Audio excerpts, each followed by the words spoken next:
¿Sabías que el Papa Inocencio VIII hizo esculpir en su lápida el epitafio Novi orbis suo aevo inventi gloria, que en español significa «Suya es la gloria del descubrimiento del Nuevo Mundo»? ¿Problema?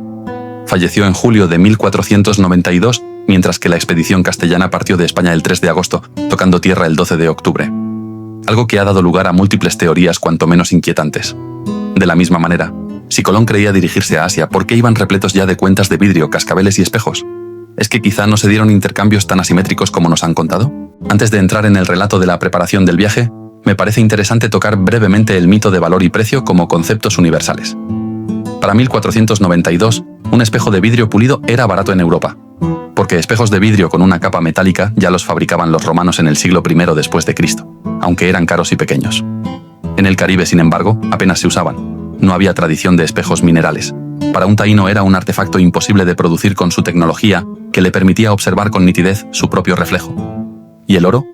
El oro era abundante y fácil de obtener. Lo recogían en pepitas de los ríos, lo trabajaban como adorno, pero no lo vinculaban a un sistema económico ni a la acumulación de riqueza.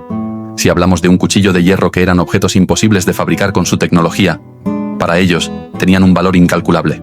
¿Cuánto? Pues 3000 años tardaron en Eurasia desde los primeros objetos de cobre hasta las espadas de hierro bien trabajadas. ¿Es una estafa? China tenía seda desde hacía milenios. Producirla era relativamente barato en su economía, pero en Europa la seda era lujo absoluto, casi mágico, igual que un espejo lo era en el Caribe. Resultado, los europeos entregaban toneladas de plata a cambio de seda y porcelana, que en términos de esfuerzo para China costaba mucho menos. Lo mismo con las especias de las Molucas: clavo, nuez moscada, pimienta. En Europa, un saco de pimienta valía el salario de un artesano por un año. Pero en origen eran productos agrícolas relativamente accesibles, cultivados en climas tropicales. No era estafa, era asimetría de valor.